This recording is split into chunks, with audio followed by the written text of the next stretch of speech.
It's not that pseudoscience and superstition and New Age so-called beliefs and fundamentalist zealotry are something new. They've been with us for as long as we've been human. But we live in an age based on science and technology with formidable technological powers.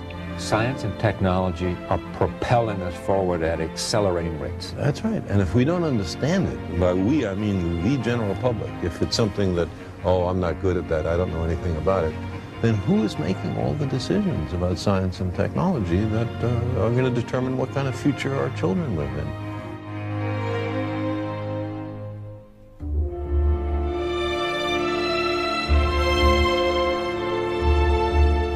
What's the danger of all this? I mean, you know, this is not the thing that... There's two kinds of dangers. One is what I just talked about, that we've arranged a society based on science and technology, in which nobody understands anything about science and technology, and this combustible mixture of ignorance and power, sooner or later, is going to blow up in our faces.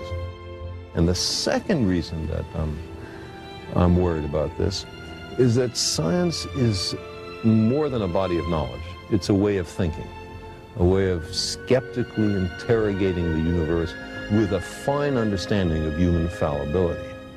If we are not able to ask skeptical questions, to interrogate those who tell us that something is true, to be skeptical of those in authority, then we're up for grabs for the next charlatan, political or religious, who comes ambling along. It's a thing that Jefferson laid great stress on. It wasn't enough, he said, to enshrine some rights in a Constitution or a Bill of Rights.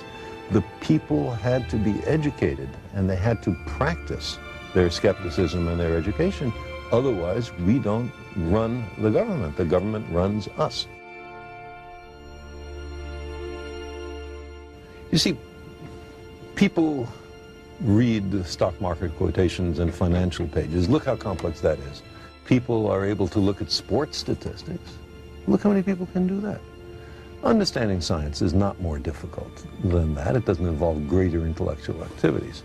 But the thing about science is, first of all, it's after the way the universe really is and not what makes us feel good.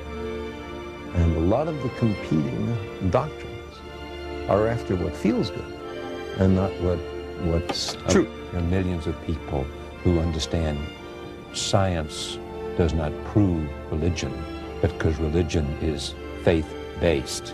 Let's look a little more deeply into that. What is faith? It is belief in the absence of evidence. Now, I don't propose to tell anybody what to believe, but for me, believing when there's no compelling evidence is a mistake.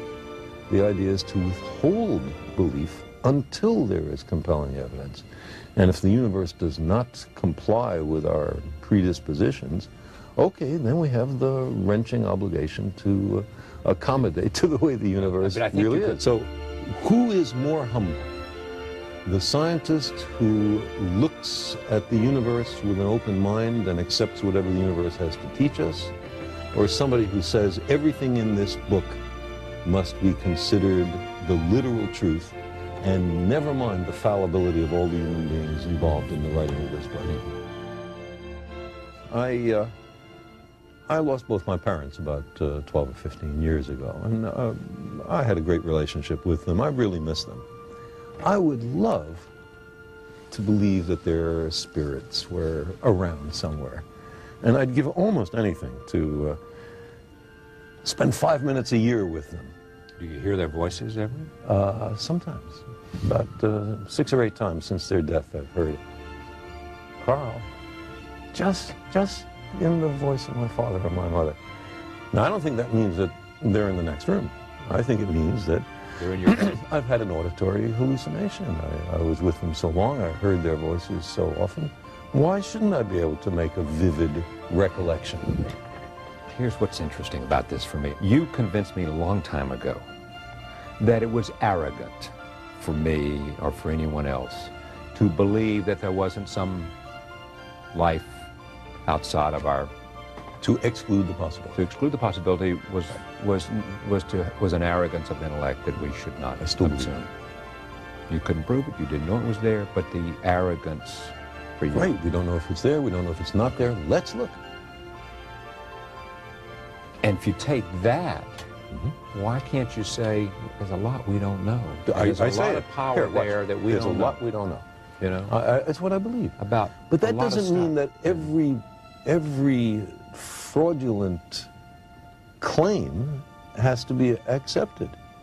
We demand the most rigorous standards of evidence, especially on what's important to us. So if some guy comes up to me, and a channeler or a medium, and says, I can put you in touch with your parents. Well, because I want so terribly to believe that, I know I have to reach in for added reserves of skepticism, because I'm likely to be fooled and much more minor to have my money taken. You are living with myelodysplasia. Or I have been. You have been. And just share with us, because of your sense of language and your sense of understanding and being reflective and introspective, what do you think about, and what does it do for you to I didn't have any near-death experiences. I didn't have a religious conversion, but you thought about what it would be like to die. Certainly, and what it would be like for my family, and I didn't much think about what it would be like for me, because I don't think it's likely there's anything that you think about after you're dead. That's it. Huh? Yeah, long dreamless sleep.